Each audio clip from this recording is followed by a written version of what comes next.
जय हिंद दोस्तों, स्वागत है आप सभी का आपके अपने यूट्यूब चैनल जैकपुर पे। तो क्लास 8 का साइंस का जो वीकली टेस्ट है आप लोगों का 14 तारीख को, उसके लिए ये चैप्टर आप लोगों का आओ ब्रह्मांड को जाने, ये काफ़ी इंपॉर्टेंट है और यहाँ से सवाल आपको एग्जाम में देखने को मिल सकता है। तो वीडियो काफ़ी इंपॉर्टेंट होगा, शुरू से लेकर अंत तक बने रहिए।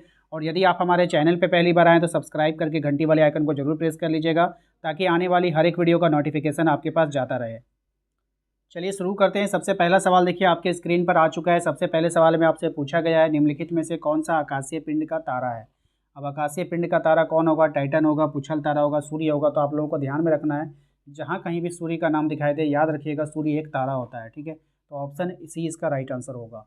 इनमें से कौन पिंड ग्रह नहीं है, आपको यहाँ पे बताना है कि यहाँ पे कौन जो है ग्रह नहीं है, आपको बतानी है। तो सीरियस जो है वहाँ पे ग्रह नहीं है। सौर परिवार का सबसे गर्म ग्रह कौन सा होता है? तो सौर परिवार का जो सबसे गर्म ग्रह है यहाँ पर शुक्र हो जाएगा, ठीक है। चलिए, क्योंकि यहाँ पे देखिए शुक्र जो है सबसे गर्म ग्रह है। उसके बाद आता है क्वेश्चन नंबर 4 पे, कह रहा है आपसे निम्नलिखित में से कौन सा बल सौर परिवार के सदस्यों को बांधे रखता है। ऐसा कौन सा बल है जो सबको बांध के रखता है? तो गुरुत्वाकर्षण। तो कौन सा बल इसको बांधे रहता है यहाँ पर, ये आपको बतानी है। तो गुरुत्वाकर्षण बल बांधे रहता है। हमारे सौर परिवार में कितने ग्रह हैं? अब यहाँ पर ये काफ़ी अच्छा सवाल है कि हमारे सौर परिवार में ग्रहों की संख्या कितनी है? 8 है। पहले 9 था लेकिन अब 8 हो गया, ठीक है। सौर परिवार का सबसे बड़ा ग्रह कौन सा है? ये सब सवाल एग्जाम में आपको देखने को मिल सकता है। तो सौर परिवार का जो सबसे बड़ा ग्रह है वो हो जाएगा आपका बृहस्पति। सौर परिवार का सबसे छोटा ग्रह कौन सा है? तो सौर परिवार का जो सबसे छोटा ग्रह वो हो जाएगा आपका बुध, ठीक है। आइए नेक्स्ट सवाल पे आते हैं। अगला सवाल है, सौर परिवार में सबसे चमकीला ग्रह कौन सा है, जो सबसे ज़्यादा चमकता है? तो ये हो जाएगा आपका शुक्र। देखिए इसी को भोर का तारा भी कहते हैं, याद रखिएगा। सौर सूर्य के सबसे ऊपरी सतह का तापमान कितना होता है? सूर्य के सबसे जो ऊपरी सतह का तापमान होगा वो 6000 डिग्री सेल्सियस होगा, याद रखिएगा। सूर्य के निकटतम ग्रह कौन सा है? सूर्य का जो सबसे निकट का ग्रह है वो आपको बतानी है। राइट आंसर हो जाएगा आपका बुध, ठीक है।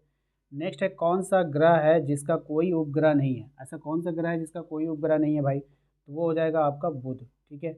नेक्स्ट देखिए कौन सा सवाल है आपका, किस ग्रह को प्रभात यानी कि भोर का तारा भी कहते हैं? तो किस ग्रह को कहते हैं? तो कहते हैं हम लोग ऑप्शन सी, है ना।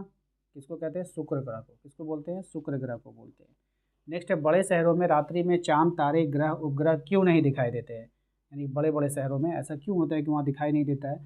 तो इसका राइट आंसर हो जाएगा आपका, आइए देखते हैं। अ, धूल धुएं से भरे आसमान कभी कोई खो जाते हैं ना, मतलब वहाँ पे धूल होगा, धुआं होगा, ठीक है। तो इस तरह का होता है। सबसे दूर ग्रह कौन सा है? अब यहाँ पर आपको बताना है कि जो सबसे दूर का जो ग्रह है वो नेपच्यून होगा। पृथ्वी का एक उपग्रह कौन है? तो पृथ्वी का जो उपग्रह उपग्रह है वो हो जाएगा आपका ऑप्शन नंबर चंद्रमा। पृथ्वी का एक उपग्रह कौन है? तो आप चंद्रमा है, ठीक है।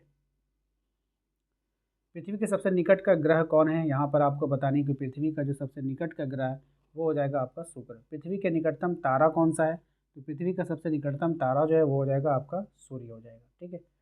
सूर्य के बाद हमारे निकटतम तारे में पृथ्वी की दूरी कितनी है? ठीक है।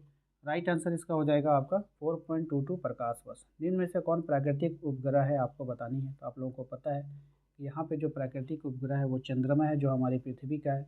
खगोलीय पिंडों की दूरी को किस इकाई में मापा जाता है, यानी कि किससे हम लोग मापते हैं? तो प्रकाश वर्ष में मापते हैं।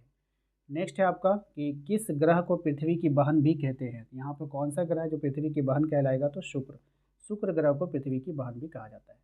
आशा करते हैं आप लोगों को आज का ये वीडियो पसंद आया होगा। तो वीडियो को लाइक करके चैनल को सब्सक्राइब कर लीजिएगा, घंटी वाले आइकन को दबा लीजिएगा परीक्षा की तैयारी करने के लिए। मिलते हैं नेक्स्ट अगले वीडियो में। Thank you.